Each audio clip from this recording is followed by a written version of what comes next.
Welcome students on my YouTube channel viewers academy. कुछ अच्छा सीखें। क्वेश्चन नंबर 5 एक्सरसाइज 5.2 स्टार्ट करने वाला है डाटा हैंडलिंग के लिए। चलिए क्वेश्चन क्या, if you have a spinning wheel with 5 green sector with 3 green sectors 1 blue sector and 1 red sector.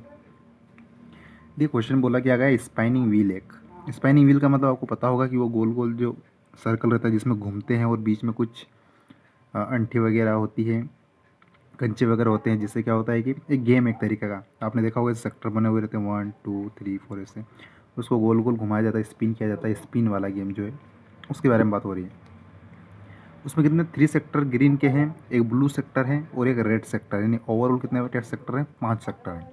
What is the probability of getting, आपको बताना है probability of getting green sector. एक तो बताना आपको ग्रीन सेक्टर की probability क्या है। What is the probability of getting a non blue. Non blue का मतलब ब्लू को छोड़कर कोई से भी सेक्टर आने की प्रोबेबिलिटी क्या है। चलिए पहले हमें पता होना चाहिए प्रोबेबिलिटी कैसे निकालते हैं। प्रोबेबिलिटी अगर हमें निकालना है तो सेक्टर पता होना चाहिए, सेक्टर कितने हैं टोटल। तो टोटल कितने सेक्टर हैं?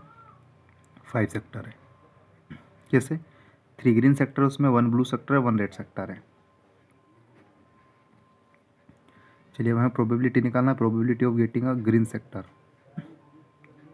ग्रीन सेक्टर कितने हैं यहाँ पर? तो ग्रीन सेक्टर हमें पता होना चाहिए, क्वेश्चन में 3 ग्रीन सेक्टर दे रखे हैं।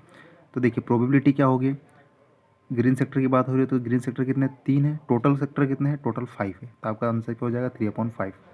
टोटल हमेशा नीचे रहता है, तो टोटल सेक्टर 5 है और ग्रीन सेक्टर कितने? 3 है। ये इसका आंसर है। ये नॉन ब्लू सेक्टर का मैं आपको आगे बताने वाला हूँ। नॉन ब्लू सेक्टर क्या है, इसको छोड़ दीजिए आप। अभी हमने इस क्वेश्चन का आपको आंसर बताया, 3/5 आएगा। The probability of getting green sector is 3/5। यहाँ पर लिख लीजिए आप इसके सामने, यहाँ पर गलती से मैंने लिख दिया है। अब बात करते हैं नॉन ब्लू सेक्टर की। प्रोबेबिलिटी निकालना है नॉन ब्लू सेक्टर, तो पहले हमें पता होना चाहिए नॉन ब्लू सेक्टर है कितने। चलिए टोटल सेक्टर कितने हैं? 5 है। टोटल सेक्टर कितने हैं? 5 है। नॉन ब्लू सेक्टर मतलब क्या है कि ब्लू सेक्टर नहीं होना चाहिए। अच्छा 5 में से ब्लू सेक्टर कितने हैं? 1 है।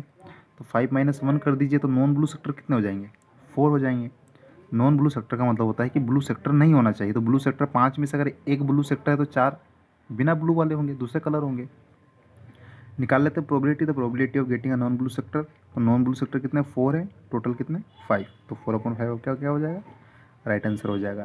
तो ये आपका यहाँ पर क्वेश्चन नंबर 5 होता है एंड क्लास डाटा हैंडलिंग का। अब हम सीखेंगे कल लास्ट वाला क्वेश्चन नंबर 6।